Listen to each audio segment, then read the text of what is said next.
Hello everyone.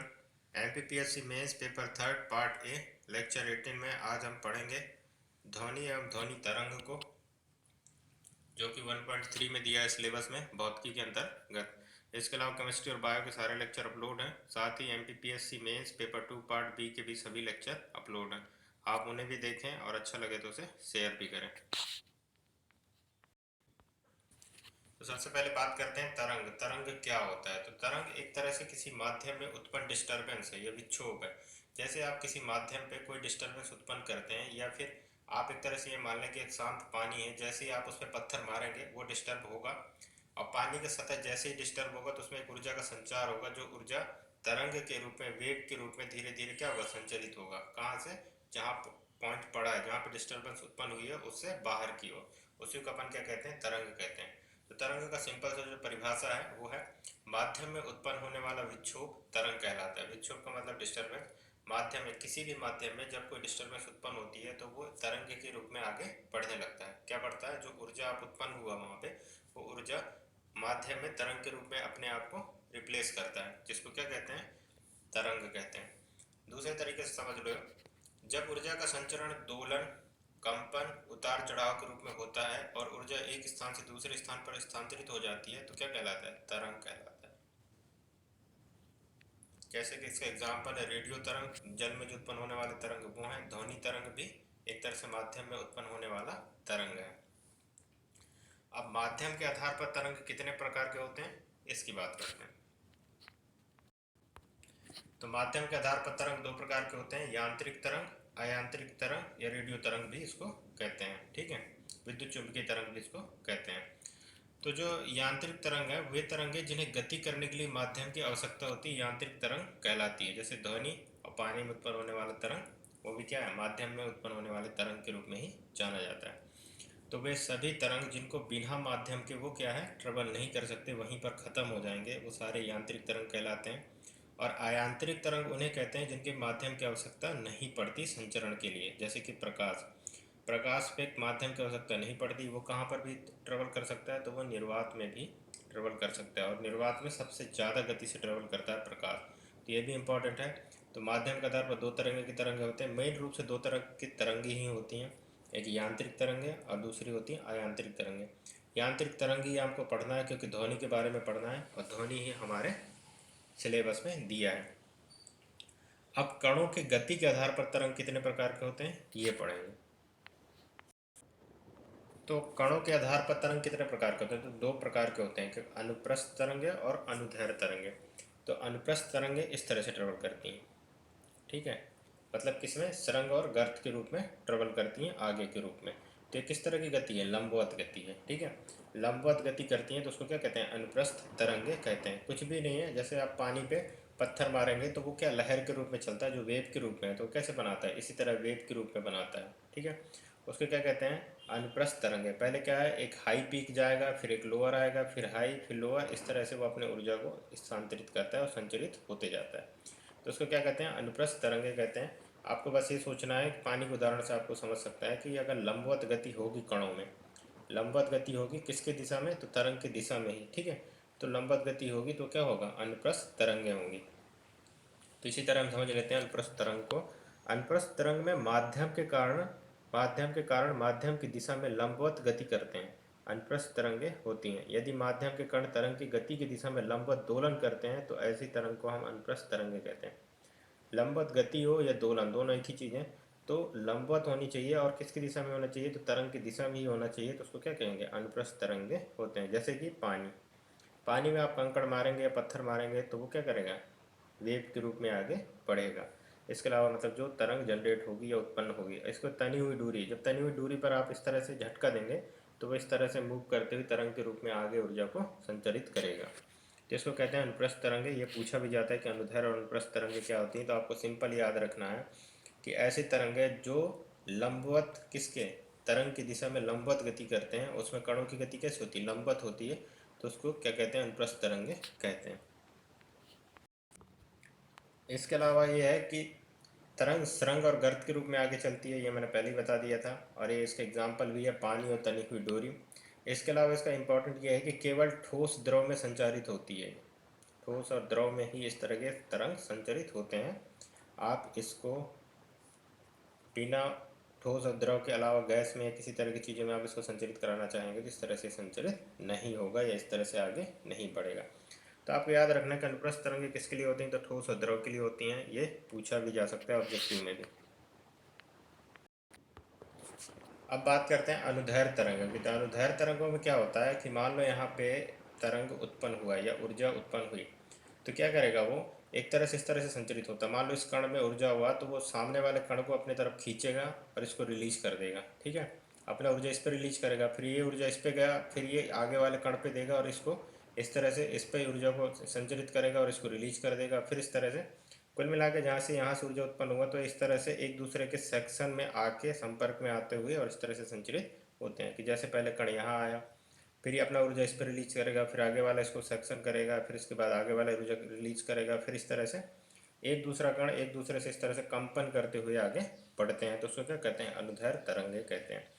तो अनुदैर्घ्य तरंगों की गति एक माध्यम के कारण गति की दिशा में ही कणों की गति होती है। गति की दिशा में क्या हो रही है, कणों की गति हो रही है, ठीक है। कणों की गति होती है, अनुदैर्घ्य तरंगे होती हैं। इसके अलावा यदि माध्यम के कण तरंग की गति की दिशा में ही दोलन करते हैं तो उसे क्या है, अनुदैर्घ्य तरंगे कहती हैं। और वो क्या करती हैं, लंबवत दोलन करते हुए आगे बढ़ती हैं। किसमें, अनुप्रस्थ तरंगों में। अनुदैर्घ्य तरंगों का संचरण संपीडन या विरलन से होता है। संपीडन मतलब सिंपल, एक कण यहाँ पे है, दूसरा कण यहाँ पे, तो संपीड़ित होकर क्या होगा, ये वाला कण इसमें जो एनर्जी है उसको अपनी ओर खींचेगा, अपनी ऊर्जा इस पे देगा और अपना रिलीज करेगा। तो जैसे ये रिलीज होगा अपने स्थान पे चला जाएगा, फिर नेक्स्ट वाले कण को खींचेगा, फिर इस तरह से संचरित आगे होते जाता है। तो ये हो गया अनुदैर्घ्य तरंगे। और अनुदैर्घ्य तरंगे तीनों में संचरित होती हैं, ठोस, द्रव, गैस में। और जबकि अनुप्रस्थ तरंगे केवल ठोस और द्रव में ही संचरित हो सकती हैं। तो ये जो भी था तरंग के बारे में था, ये समझने के बाद ही हम ध्वनि तरंग को समझ सकते हैं। तो अब जो सिलेबस में डायरेक्ट दिया हुआ ध्वनि, तो उसके बारे में पढ़ते हैं कि ध्वनि क्या होता है, ध्वनि किस तरह से संचरित होता है, किस तरह से आगे बढ़ता है, ये इंपॉर्टेंट भी है। और किस तरह से ध्वनि के कैरेक्टरिस्टिक हैं, ध्वनि किस तरह से आगे की ओर चलता है। तो ध्वनि क्या होता है, ध्वनि वह कंपन जो किसी माध्यम से मनुष्य के कानों तक जाए वह उन्हें सुनाई दे, ध्वनि कहलाता है। कोई एक कंपन है, ठीक है, वह कंपन उत्पन्न हुआ या वह ऊर्जा उत्पन्न हुई और कणों के माध्यम से या किसी भी माध्यम से वो क्या है, मनुष्य के कानों तक जाए और मनुष्य के कानों में जो सुनने वाले रोम होते हैं वहाँ तक पहुँचे और वो रोम उसको ग्रहण करें और तो वो सुनाई देने लगे, तो उसे क्या कहेंगे, ध्वनि कहेंगे। ध्वनि ऊर्जा का एक रूप है जो कंपन के कारण पैदा होती है तथा श्रवण इंद्रियों तक पहुंचकर सुनाई देती है। ये एक इम्पॉर्टेंट है कि ध्वनि क्या है, ध्वनि एक ऊर्जा का रूप है। ध्वनि क्या है, ऊर्जा का एक रूप है जो कंपन के कारण पैदा होती है तथा कहाँ पर पहुंचती है, तो ये श्रवण इंद्रियों तक पहुंचकर सुनाई देती है। तो ये भी अपने को याद रखना है। तो ध्वनि की परिभाषा ये दोनों हो गए। इसके अलावा इसके संचरण के लिए किसी न किसी के माध्यम का होना आवश्यक है। यह माध्यम केवल द्रव रूप में ही हो सकता है। इसी कारण ध्वनि तरंगों को यांत्रिक तरंग के रूप में जाना जाता है, ठीक है। तो ये कण के बिना ये क्या ट्रेवल नहीं कर सकता ध्वनि। तो बहुत इंपॉर्टेंट है कि इसको माध्यम की ज़रूरत पड़ती है और माध्यम के बिना संचरित नहीं हो सकती। अगर माध्यम की ज़रूरत नहीं होती तो नॉइज़ पॉल्यूशन इतना ज़्यादा बढ़ जाता कि ऑलरेडी मतलब बहुत जगह युद्ध चल रहे हैं, बहुत सारे जगह विस्फोट हो रहे हैं, बहुत सारी जगह आवाज़ें बहुत तरीके की आती हैं। अगर उनको माध्यम की ज़रूरत नहीं पड़ती, उनका आवृत्ति धीरे धीरे गिर के ख़त्म नहीं होता, तो बहुत ज़्यादा नॉइज़ पॉल्यूशन होता दुनिया में और शायद यहाँ पे जो जीवन है वो खतरे में पड़ जाता और यहाँ जीवन संभव ही नहीं हो पाता क्योंकि इतनी सारी आवाज़ें सुनाई देती है आपको। तो माध्यम की इसकी ज़रूरत पड़ती है, बिना माध्यम के ट्रेवल नहीं कर सकता। और माध्यम में भी अपनी आवृत्ति को क्या करता है, लॉस करता है, मतलब एक इंटेंसिटी जो तीव्रता है उसको बनाए नहीं रख सकता। जैसे प्रकाश है, प्रकाश को क्या माध्यम की ज़रूरत नहीं पड़ती, तो वो बराबर सभी जगह अपने आप को क्या करता है, प्रसारित करता है। हालांकि उसकी भी इंटेंसिटी में कमी आती है लेकिन वो डिस्टेंस के साथ और फैलाव के साथ आता है। तो इस तरह से है। तो बहुत ज़्यादा ध्वनि तरंगें और प्रकाश मतलब ध्वनि तरंगों को माध्यम की जरूरत पड़ना भी चाहिए, इसलिए पड़ना चाहिए क्योंकि वो एक तरह से डैमेज कर सकते हैं आपको। तो आवृत्ति के आधार पर ध्वनि कितने प्रकार के होते हैं, सिंपल उसी तरह है जैसे प्रकाश को 7 रूप में बांटते हैं। अल्फा, बीटा, गामा, दृश्य, विजुअल, इंफ्रारेड, इस तरह से बांटते हैं। सेम वैसे ही ध्वनि को हम 3 तरह की से बांटते हैं, अल्ट्रासोनिक, श्रव तरंगे, अश्रव तरंगे। तो पराश्रव तरंगे, श्रव तरंगे और अश्रव तरंगे, ये 3 तरंगों के बारे में हम पढ़ेंगे, और तीनों तरंगों के रूप में ही हम ध्वनि को बांटते हैं और इसी के आधार पर अध्ययन करते हैं कि ध्वनि की क्या क्या कैरेक्टरिस्टिक है। तो पराश्रव तरंगे क्या होती हैं? सबसे पहले तो वो तरंगे जिनकी आवृत्ति 20,000 हर्ट्ज से अधिक होती है उसको पराश्रव तरंग कहते हैं। अब इसमें इम्पोर्टेंट क्या है कि ये उच्च आवृत्ति की होती है, बहुत ज़्यादा उच्च आवृत्ति की होती है, क्योंकि 20,000 हर्ट्ज का सिंपल सा मतलब है कि एक सेकेंड में एक पॉइंट से 20,000 फ्रिक्वेंसी, मतलब ये जो है ना साइकिल, ये 20,000 बार यहाँ से क्रॉस कर चुका है, ये 20,000 कण वहाँ से पास हो चुके हैं। तो इतनी ज़्यादा आवृत्ति वाले तरंगों को क्या कहते हैं? पराश्रव तरंग कहते हैं, उच्च आवृत्ति की होती है। एक इम्पॉर्टेंट यह है कि मनुष्य अश्रव तरंग और पराश्रव तरंग दोनों को नहीं सुन सकता, दोनों प्रकार के तरंगों को नहीं सुन सकता है। और इन दोनों तरंगों का उपयोग कौन करता है? तो वो करता है चमगादड़ एवं डॉल्फिन, अपने संचार के लिए, अपने ऑब्जेक्ट को देखने के लिए या अपने जीवन शैली को बनाए रखने के लिए डॉल्फिन और चमगादड़ के द्वारा इन्हीं तरंगों का उपयोग किया जाता है। अब इसका उपयोग बहुत इंपॉर्टेंट है। तो पराश्रव तरंग की सबसे इंपॉर्टेंट चीज़ है ऐसी तरंगें जिनकी आवृत्ति 20,000 हर्ट्ज से अधिक होती है और ये मानव श्रव क्षमता से अधिक होती हैं। साथ ही इनका उपयोग चमगादड़ और डॉल्फिन अपने संचार के लिए उपयोग करती हैं, पराश्रव तरंगें कहलाती हैं। आप इस तरह से इसको लिख सकते हैं। उपयोग में है अल्ट्रासोनोग्राफी के रूप में। अल्ट्रासोनोग्राफी का सिंपल सा मतलब है जो अपन बच्चे को देखने के लिए यूज करते हैं या सोनोग्राफी में यूज करते हैं, वो इन्हीं तरंगों को यूज करते हैं। इसके अलावा सोनार में भी इसका उपयोग होता है। तो सोनार का उपयोग कहाँ होता है? तो वो होता है समुद्र में डूबी हुई वस्तुओं का पता लगाने के लिए सोनार का उपयोग कहते हैं, जो कि सोनार की वजह से हम पता कर सकते हैं कि जहाज़ें कहाँ डूबी हैं या कहाँ पे कौन सी समुद्र है या कौन सी चीज़ें डूबी हुई हैं। हवाई अड्डों पर धुंध को साफ करने के लिए भी इसका उपयोग किया जाता है। महंगे कपड़ों की धुलाई करने में भी इसका उपयोग किया जाता है। भोज्य पदार्थों के बैक्टीरिया को नष्ट करने के लिए भी इसका उपयोग किया जाता है। उच्च फ्रिक्वेंसी की तरंग जब भोज्य पदार्थों से गुजारा जाता है तो उसमें मौजूद जो बैक्टीरिया हैं वो उस तरंग को या उस फ्रिक्वेंसी को बर्दाश्त नहीं कर पाते और वो उनकी मृत्यु हो जाती है, और इस तरह से हम भोज्य पदार्थों को बैक्टीरिया से क्या कर सकते हैं? सुरक्षित कर सकते हैं। तो ये इम्पॉर्टेंट है। तो इसका उपयोग बहुत ज़्यादा इंपॉर्टेंट है, आपको उपयोग याद होना चाहिए। और ये कितने हर्ट्ज का होता है ये। अब बात करते हैं श्रव्य तरंगे क्या होती हैं। तो श्रव्य तरंगे मतलब सुन सकते हैं जिनको, ठीक है। तो इनकी आवृत्ति कितनी से होगी? 20 हर्ट्ज से लेके 20,000 हर्ट्ज तक के मध्य होगी, उनको श्रव्य तरंगे कहते हैं। श्रव्य तरंगे भी तरंगे होती हैं जिसे मनुष्य द्वारा सुना जा सकता है, बस यही इंपॉर्टेंट है। श्रव्य तरंगे, ये जो लिमिट रेंज है वो मनुष्यों द्वारा सुना जा सकता है, इसलिए इसको श्रव्य तरंगे कहते हैं। और इसका जो लिमिट है वो है 20 हर्ट्ज से 20,000 हर्ट्ज के बीच में। एक बहुत सिंपल सा क्वेश्चन होता है कि संगीत और ध्वनि प्रदूषण में क्या अंतर है, ठीक है। तो ये इंपॉर्टेंट है, इसको समझ लेना जरूरी है। मान लो अगर पूछ लेता है कि संगीत क्या होता है और ध्वनि प्रदूषण क्या होता है, तो दोनों इंपॉर्टेंट है। तो एक निश्चित आयाम आवृत्ति की होती है कौन? संगीत। ऐसे तरंग जो निश्चित आयाम आवृत्ति की होती हैं उन्हें संगीत कहते हैं, और वो सुनने में मधुर लगती हैं और मस्तिष्क को क्या देती हैं? रिलैक्सेशन देती हैं। साइकोलॉजिक रूप से आपके मस्तिष्क को वो भाती हैं और आपके मस्तिष्क को एक शांत वातावरण पैदा करते हैं।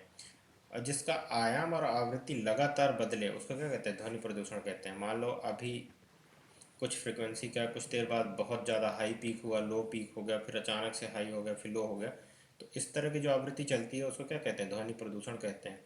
हालांकि डेफिनेशन के रूप में 60 डेसिबल से ऊपर की आवाज़ को ध्वनि प्रदूषण के रूप में माना जाता है। तो ये भी इम्पोर्टेंट है, 60 डेसिबल से ऊपर की आवाज़ को ध्वनि प्रदूषण के रूप में माना जाता है। लेकिन अगर संगीत और ध्वनि प्रदूषण पूछा जाए तो ध्वनि प्रदूषण जिसका आयाम और आवृत्ति, वे तरंगे जिनकी आयाम और आवृत्ति लगातार बदलें या बदलते रहते हैं और जो मस्तिष्क को परेशान करें, ध्वनि प्रदूषण कहलाती हैं। एक निश्चित आयाम और आवृत्ति की तरंगें जिनकी आवृत्ति लगातार ना बदले वो क्या कहलाती है? संगीत कहलाता है या फिर मधुर ध्वनि कहलाती है। अवस्रव तरंगे क्या होती हैं? तो अवस्रव तरंगे ऐसी तरंगे जिनकी आवृत्ति 20,000 हर्ट्ज से कम होती हैं, 20 हर्ट्ज से कम होती हैं। पता 20 हर्ट्ज, जैसे मानव द्वारा सुन सकने वाली तरंग कितने की है? तो 20 हर्ट्ज से 20,000 हर्ट्ज के बीच में होती है। लेकिन ऐसी तरंगें जिनकी आवृत्ति क्या होती है? 20 हर्ट्ज की होती हैं या उससे कम होती हैं, उसको क्या कहते हैं? अश्रव तरंगे कहा जाता है। इसका प्रयोग हाथी और व्हेल द्वारा संचार में प्रयोग किया जाता है, हाथी और व्हेल के द्वारा। अभी एक प्रोजेक्ट चलाया गया था हाथियों को बचाने के लिए, तो वो इसी तरंगे के माध्यम से जो ध्वनि उत्पन्न करते हैं और इसी आवाज़ की वजह से वो क्या है, उसकी आवाज़ सुन के हाथियाँ दूर चले जाते हैं। रेलवे ट्रैक से जिनसे उसके एक्सीडेंट में कमी आई थी। जो एक प्रोजेक्ट था वो बहुत इंपॉर्टेंट भी था, रेलवे मिनिस्ट्री की ओर से चलाया गया था। तो सर्वतरंग शुद्धिकरण के लिए सबसे ज़्यादा उपयोग किया जाता है। शुद्धिकरण काय के लिए, सभी चीज़ की शुद्धिकरण, वो बैक्टीरिया का हो, दूध का हो, या किसी प्रकार के भोज्य पदार्थ का, खाद्य पदार्थों के शुद्धिकरण के लिए अवसर्व तरंगों का उपयोग किया जाता है। शंख एक ऐसा यंत्र है जो ये तरंगें उत्पन्न करता है और इसी के द्वारा बैक्टीरिया मर जाती हैं, जिसकी वजह से आसपास का जो वातावरण है वो स्वच्छ हो जाता है, ऐसा माना जाता है। माना नहीं जाता, ये शंख में उत्पन्न होने वाली ध्वनियाँ ही होती हैं। तो इम्पॉर्टेंट है, आश्रव तरंगें जिनकी आवृत्ति 20 हर्ट्ज से कम होंगी, जो सुनाई नहीं दे सकती, जो मानव के द्वारा जिनको नहीं सुना जा सकता, आश्रव तरंगें होंगी। प्रयोग क्या होती हैं, तो प्रयोग में हाथी और व्हेल द्वारा इनको संचार में प्रयोग किया जाता है। मनुष्य द्वारा इनको भोज्य पदार्थों की क्या कहना है, शुद्धिकरण के लिए उपयोग किया जाता है। कभी कभी अगर ऑब्जेक्टिव में पूछा जाए कि शंख से कौन सी ध्वनियाँ उत्पन्न होती हैं, तो आश्रव तरंगें उत्पन्न होती हैं किससे, शंख के द्वारा। तो ये भी इम्पोर्टेंट है और पूछा जाता है, ऑब्जेक्टिव में भी ये क्वेश्चन पूछे जा सकते हैं, तो इम्पोर्टेंट है। तो ये तीनों प्रकार थे, पराश्रव, श्रव और अश्रव तरंगों के। इसके अलावा गति के बारे में बात कर लेते हैं कि कौन किस तरह से गति करता है। तो प्रकाश की गति सबसे ज़्यादा कहाँ होगी, निर्वात में, फिर वायु में, फिर पानी में, फिर कांच में। अगर इसको आप समझ सको तो इसका मतलब ये है कि सबसे ज़्यादा प्रकाश की गति निर्वात में होगी, फिर गैस में होगी, फिर द्रव में, फिर ठोस में। तो सबसे कम गति कहाँ होगा, ठोस में होगा। तो सबसे इम्पोर्टेंट यही है कि प्रकाश की गति सबसे कम ठोस में होगी और सबसे अधिक कहाँ होगी, निर्वात में होगी। लेकिन ध्वनि की गति इसके जस्ट अपोजिट होता है, ठोस में सबसे ज़्यादा, फिर द्रव में, फिर गैस में। ध्वनि की चाल व्यतिक्रोणानुपाती होता है उसके घनत्व के। ये इंपॉर्टेंट है, फॉर्मूला आप इसको बना सकते हैं और याद भी कर सकते हैं। तो प्रकाश की गति और ध्वनि की गति ऑब्जेक्टिव में पूछे जा सकते हैं क्वेश्चन कि प्रकाश की गति कहाँ ज़्यादा होती है, तो निर्वात में। ध्वनि की गति कहाँ ज़्यादा होती है, तो ठोस में। हालांकि अब ये भी नहीं पूछा जाएगा, पर जानना जरूरी है। अब अगर ये पूछ लिया जाए कि ध्वनि की चाल पर दाब का क्या प्रभाव पड़ेगा, तो दाब का कोई प्रभाव नहीं पड़ता। ध्वनि की चाल पर दाब का कोई प्रभाव नहीं पड़ता, अर्थात यदि दाब को घटाया बढ़ाया जाए तो ध्वनि की चाल में कोई परिवर्तन नहीं होगा। ये आपको इम्पोर्टेंट है, ये आपको याद रखना है कि ध्वनि की चाल पर दाब का बिल्कुल प्रभाव नहीं पड़ता।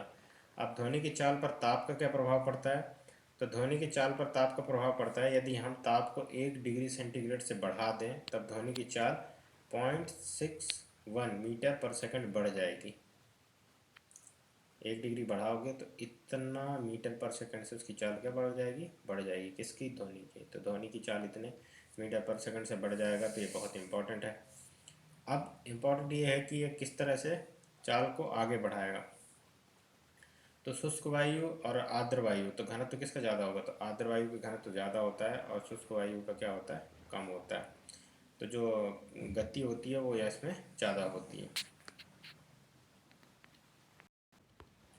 ये सारे फैक्ट हैं कि कहाँ क्या होता है। तो जो शुष्क वायु में ध्वनि की गति कितनी होती है, तो 332 मीटर पर सेकंड होता है और 332 मीटर पर सेकंड की जो गति होती है उसको 1 मैक कहते हैं। और 1 मैक से अधिक को सुपरसोनिक माना जाता है, 1 मैक से कम को सबसोनिक माना जाता है और 5 मैक से कम को हाइपरसोनिक माना जाता है। तो ये एक डाटा है, आपको आना चाहिए कि 1 मैक में 332 मीटर पर सेकंड होता है, शुष्क वायु में ध्वनि की गति भी इतनी होती है। तो ये भी इंपॉर्टेंट है, ये ऑब्जेक्टिव में पूछा जा सकता है, आप या फैक्ट बेस में लिख सकते हैं। तो ध्वनि के रूप में भी आप लिख सकते हैं कि ध्वनि एक ऐसी है जिसकी शुष्क वायु में इतनी गति होती है और एक तरह से तरंग है, या उसकी डेफिनेशन जो भी आप लिख सकते हैं वो पूर्ण रूप से लिख सकते हैं, जिसको माध्यम की आवश्यकता होती है और वो कहाँ तक, माध्यम के द्वारा ही ट्रेवल करके आपके कानों तक पहुँचती है और जो कान में आपके रोम है वो उसको ग्रहण करते हैं और उस रोम के माध्यम से आप उस चीज़ को सुन सकते हैं। अब इम्पॉर्टेंट है प्रतिध्वनि। प्रतिध्वनि कई बार पूछा भी गया है, 3 नंबर और इसके अलावा 6 नंबर में भी पूछा जा सकता है कि प्रतिध्वनि क्या होता है। तो प्रतिध्वनि एक तरह से किसी, जब आप ध्वनि को रिलीज करते हैं तो एक निश्चित डिस्टेंस के बाद वो ध्वनि वहाँ से टकरा के उसका परावर्तन होता है और परावर्तित होकर वो कहाँ वापस दोबारा कान में सुनाई देता है, उसको इको कहते हैं या प्रतिध्वनि कहते हैं। तो जब किसी स्रोत से उत्पन्न ध्वनि आगे जाकर किसी वस्तु से टकरा कर पुनः स्रोत के पास वापस लौटती तो इसे क्या कहते हैं, प्रतिध्वनि कहते हैं। बस यही इसका डेफिनेशन है। वस्तुतः यह ध्वनि के परावर्तन का परिणाम है जो कुछ देर बाद स्रोत के पास वापस पहुंच जाती है। क्या है, स्रोत के पास वापस पहुंच जाती है, ध्वनि के परावर्तन का परिणाम है। तो कुछ देर के बाद स्रोत के पास क्या होती है, वापस पहुंच जाता है। इसके अलावा प्रतिध्वनि सुनने के लिए श्रोता व परावर्तक के बीच कम से कम कितनी डिस्टेंस होना चाहिए, 17 मीटर की होनी चाहिए।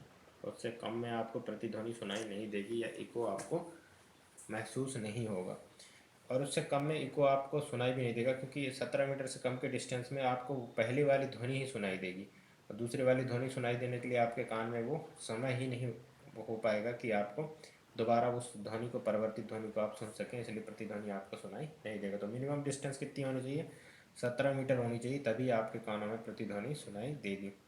हमारे कान में ध्वनि 1/10 सेकंड तक रहता है और उस समय पर दूसरी ध्वनि को नहीं सुन पाता।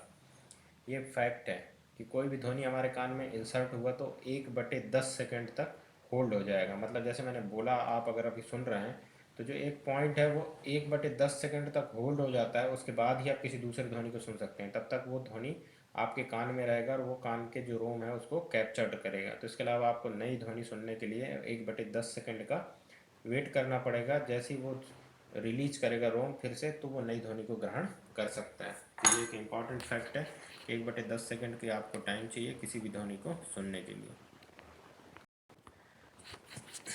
सेम जैसे ध्वनि हमारे कानों में 1/10 सेकंड तक रहता है, वैसे ही हम किसी चीज़ को देखते हैं तो वो कितना सेकंड, 1/16 सेकंड तक हमारे आंखों में उसका इमेज रहता है।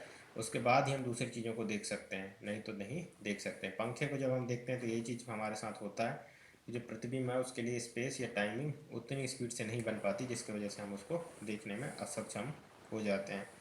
तो सिंपल यही है कि प्रतिबिंब को कैसे देखते हैं। तो प्रतिबिंब को देखने के लिए अपन को ये होता है कि जैसे हमने देखा तो उसका इमेज जो फॉर्मेशन होगा वो हमारे आंखों में बनेगा, और इसके बाद हमको उसको कैप्चर करके हमारे दिमाग तक जाएगा और उस इमेज को हम देख पाएंगे या महसूस कर पाएंगे। तो वो कितने टाइम तक रहेगा, तो वो 1/16 सेकंड तक स्थिर रहेगा, वैसे ही जैसे ध्वनि के लिए 1/10 सेकंड तक स्थिर रहता है।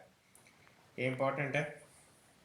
इसके अलावा डॉपलर प्रभाव ध्वनि में पूछा जाता है, तो इसका सिंपल सी बात है कि यहाँ से ध्वनि उत्पन्न हुआ, तो इससे आप दूर जाओगे तो इसकी तीव्रता में कमी आएगी, आप इसके पास आओगे तो इसकी तीव्रता बढ़ेगी। तो ध्वनि स्रोत या श्रोता गतिशील हो तब उत्पन्न ध्वनि की आवृत्ति एवं ग्रहण की गई ध्वनि आवृत्ति में अंतर होती है। ये सिंपल सी बात है, यहाँ पे आवृत्ति ज़्यादा होगी और यहाँ पे आप ग्रहण कर रहे हो तो यहाँ पे ध्वनि की आवृत्ति क्या होगी, गिर जाएगी। इसी को क्या कहते हैं, डॉपलर प्रभाव कहते हैं, और कुछ नहीं। स्रोत एवं ध्वनि स्रोत के बीच की दूरी घटेगी तो आवृत्ति क्या होगी, बढ़ जाएगी। अगर आवृत्ति घट रही है तो दूरी बढ़ेगी। इस तरह से इन दोनों के बीच में रिलेशन होता है। तो ये पूरा हो गया चैप्टर ध्वनि। ध्वनि के अलावा जो ध्वनि और तरंग में जो दिया गया था फिजिक्स में, अब इसमें इम्पॉर्टेंट होता है कि आपको क्या क्या पढ़ना है। तो इसमें सबसे पहले तो आपको तरंग आना चाहिए, दोनों तरंगे आनी चाहिए, अनुप्रस्थ और अनुदैर्घ्य। इसके अलावा यांत्रिक तरंगे किसे कहते हैं, अयांत्रिक तरंगे किसे कहते हैं, ये आना चाहिए। इसके अलावा ध्वनि, ध्वनि के बारे में आपको डेफिनेशन आना चाहिए, कितने प्रकार की ध्वनि होती है वो आना चाहिए। पराश्रव, श्रव और आश्रव तरंगे होनी चाहिए। संगीत और ध्वनि प्रदूषण, ध्वनि प्रदूषण और संगीत में अंतर तो नहीं पूछा जाता, पर कभी कभी डेफिनेशन पूछ ले आपको कि ध्वनि प्रदूषण क्या होता है या संगीत क्या होता है, तो आपको आना चाहिए। इसके अलावा किस गति में ध्वनि की गति बढ़ेगी, क्या होगी, शुष्क वायु में ध्वनि की गति कितनी होती है, 1 मैक कितना होता है, ये भी आना चाहिए। प्रतिध्वनि क्या होती है, ये पूछा ही जाता है। इसके अलावा डॉपलर प्रभाव पता होना चाहिए। तो ये सारी चीज़ें ध्वनि के अंतर्गत पढ़ना है, और इतना आप पढ़ेंगे तो आपको पूरे नंबर मिल जाएंगे और क्वेश्चन यहीं से ही बनेंगे।